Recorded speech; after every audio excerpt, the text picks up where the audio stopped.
MK jewellery বৰ্তমান সমগ্ৰ অসমৰ এটি চিনাকি নাম MK জুৱেলাৰী 24 বছৰে নিষ্ঠা সততাৰে ৰাইজৰ সেৱাত গুণগত উন্নত মানদণ্ডৰ হলমাৰ্কযুক্ত সোণ ৰূপ হীৰা আদি গহনা গাঁথৰিৰ বৰ্তমান এটি অত্যাধুনিক সম্ভ্ৰান্ত চালে চকুৰোৱা শ্বৰুমলৈ পৰিণত হৈছে ৰাইজৰ আপোন জুৱেলাৰী MK জুৱেলাৰী বিয়া বাৰু জন্মদিন বা অন্য কোনো বিশেষ মুহূৰ্তত আপোনজনক যদি সোণ ৰূপ হীৰা বা অন্য যিকোনো গহনা উপহাৰ দিব বিচাৰে তেন্তে MK জুৱেলাৰীক সদায় পাব আপোনালোকৰ কাষত প্ৰিয় গ্ৰাহকসকলৰ যদি সোণ ৰূপ বা তাম আদি গহনা গাঁথৰিৰ কোনো সমস্যা থাকে তেন্তে আমি আমাৰ নিজা কাৰখানাত ততাতৈয়াকৈ গ্ৰাহকৰ সুবিধাৰ প্ৰতি লক্ষ্য ৰাখি তৎক্ষণাত সমাধা কৰোঁ আপোনাৰ মৰমৰ পুত্ৰ বা জীয়ৰীৰ শুভ বিবাহৰ বাবে আমাৰ শ্বৰুমত হলমাৰ্কযুক্ত বিয়াৰ সম্পূৰ্ণ গহনা পোৱা যাব উচিত মূল্যত আৰু উচিত মানদণ্ডত পুৰণি সোণৰ গহনা সলনি কৰি অত্যাধুনিক ন ডিজাইনৰ গহনা আমাৰ MK জুৱেলাৰীৰ পৰা ক্ৰয় কৰিব পাৰিব প্ৰিয় গ্ৰাহকসকলক সম্পূৰ্ণ বিশ্বাসযোগ্যতাৰে আমাৰ শ্বৰুমৰ পৰা কোনো অসুবিধা নোপোৱাকৈ সেৱা আগবঢ়োৱাই আমাৰ একমাত্ৰ লক্ষ্য গতিকে আজি সপৰিয়ালে আহক আমাৰ শ্বৰুম MK জুৱেলাৰীলৈ আৰু লৈ যাওক আপোনালোকৰ সপোনৰ গহনা গাঁথৰিসমূহ আমাৰ ঠিকনা MK জুৱেলাৰী ৰূপহিয়ালী ষ্টুডেণ্ট গেলেৰীৰ কাষত নমস্কাৰ এই মুহূৰ্তত এক গুৰুত্বপূৰ্ণ বাতৰি লৈ ষ্টুডিঅ'ৰ মজিয়াত মই উৎপল দাস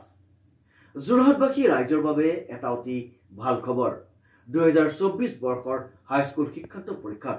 প্ৰথম স্থান দখল প্ৰজ্ঞা একাডেমী সিনিয়ৰ সেকেন্ডাৰী স্কুলৰ মেধাৱী ছাত্ৰ অনুৰাগ দলৈৰ চাওক আমাৰ এই বিশেষ প্ৰতিবেদনটি যোৰহাটবাসী ৰাইজৰ বাবে এটা অতি ভাল খবৰ 2024 বৰ্ষৰ হাইস্কুল শিক্ষান্ত পৰীক্ষাত প্ৰথম স্থান দখল প্ৰজ্ঞা একাডেমী সিনিয়ৰ সেকেন্ডাৰী স্কুলৰ মেধাৱী ছাত্ৰ অনুৰাগ দলৈৰ উল্লেখযোগ্য যে 2024 বৰ্ষৰ হাইস্কুল শিক্ষান্ত পৰীক্ষাত প্ৰথম স্থান দখলেৰে যোৰহাটলৈ গৌৰৱ কঢ়িয়াই আনে যোৰহাটৰ প্ৰজ্ঞা একাডেমী সিনিয়ৰ সেকেন্ডাৰী স্কুলৰ অনুৰাগ দলৈয়ে 95-96 এটা পাৰ্চেন্টেজ এক্সপেক্ট কৰিছিলোঁ কিন্তু ফাৰ্ষ্ট ৰেংক পাম বুলি এক্সপেক্ট কৰা নাছিলোঁ আজি বহুত ভাল লাগিছে অনুৰাগ ভৱিষ্যত পৰিকল্পনা কি আছে তোমাৰ ভৱিষ্যতে মই ভাবিছোঁ ইঞ্জিনিয়াৰিঙৰ এণ্ট্ৰেঞ্চ এক্সাম দিম ভাল এখন NIT বা AIT চিট মানে পঢ়াৰ ইচ্ছা আছে এতিয়া অনুৰাগ তুমি নৱম শ্ৰেণীৰ পৰা প্ৰজ্ঞা একাডেমী আহিছা ইয়াৰ প্ৰথম তুমি শিক্ষা ক'ত আৰম্ভ কৰিছিলা মোৰ জোনাৰী সংঘ বিদ্যালয়ৰ পৰা প্ৰথম আৰম্ভ কৰিছিলোঁ তেওঁলোকৰ বহুত মোৰ পৰা ভেটিটো গঢ়ি দিয়াত অনুপ্ৰেৰণা আছে তেওঁলোকে মোক বহুত সহায় কৰিছিলে যদি আগৰ ভেটিটো গঢ়ি দিয়া হয়তো ইমান কৰিব নোৱাৰিলোহেঁতেন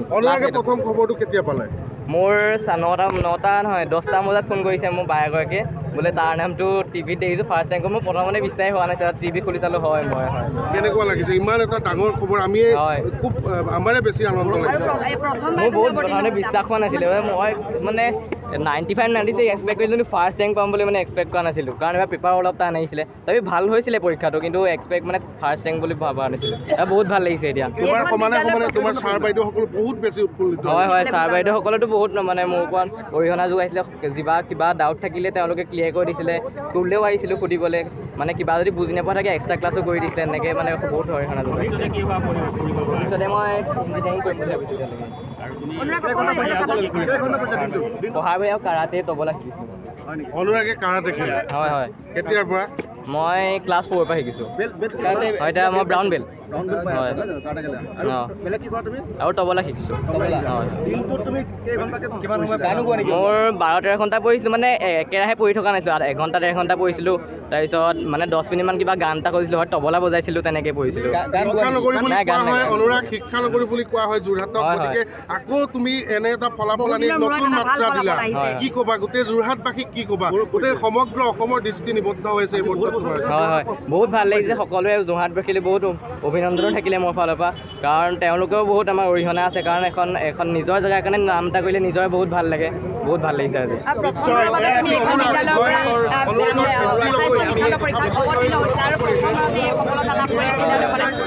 বহুত বহুত ভাল লাগিছে মানে আগলৈও কৰি যাম এই কষ্টটোৱে এইবাৰ কষ্ট কৰিছিলোঁ কিন্তু ষ্টেণ্ড কৰিম বুলি পঢ়া নাছিলোঁ মানে পঢ়িছিলোঁ ভাল ৰিজাল্ট এটা কৰিব লাগিব কিন্তু ফাৰ্ষ্ট ৰেংক পাম বুলি মানে ষ্টেণ্ড কৰিবই লাগিব বুলি পঢ়া নাছিলোঁ নিজৰ বেষ্টটো দিবলৈ চাইছিলোঁ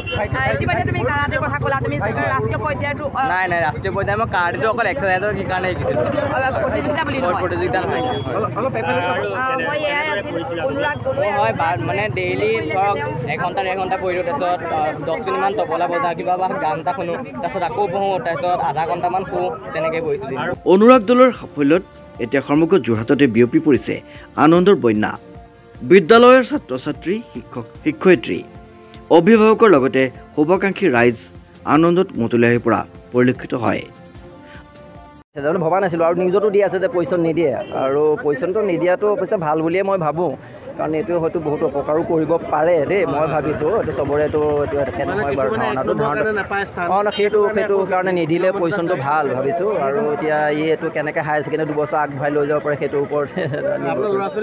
মোৰ ছোৱালী এজনী আৰু ল'ৰা এটা এই সৰু প্ৰস্তুতি বুলি ক'বলৈ ইয়াৰ মানে বৰ কিবা ধৰণৰ নাই বুলি ক'বলৈ পঢ়াটো একেবাৰে কম তাৰ আৰু সিহঁতি গম পালে যে মেট্ৰিক পৰীক্ষাত নহয় বুলি গম পালে প্ৰথমতে গতিকে সেইকাৰণে বৰ বিশেষ গুৰুত্ব নিদিলে আৰু যেতিয়া প্ৰগ্ৰেমখন দিয়াৰ পাছত অলপ পঢ়িবলৈ ধৰিলে বাৰু তথাপিও তাৰ মাজত সি মোবাইলটো বৰ বেছিকৈ চাই আমি কাছগল সোণাৰী গাঁও পৰে কাছগল সোণাৰী গাঁও মই ব্যৱসায় কৰোঁ মাকে আপোনাৰ কলেজ এখনৰ প্ৰবক্তা হয় অংক বিষয়ৰ হয় কাৰাটে শিকে হয় নাই এনেই ভাল পঢ়াত বাৰু আমি বেয়া বুলি নকওঁ কিন্তু পঢ়াটো বৰ কম আছিলে সেইকাৰণে আমি এনেকুৱা ৰিজাল্ট হ'ব বুলি ভবা নাছিলোঁ গতিকে এতিয়া পাইছে আৰু ভাল লাগিছে আমাৰ শ্ৰীমন্ত মাধৱ বৰুৱাৰ ৰিপৰ্ট নিউজ নাও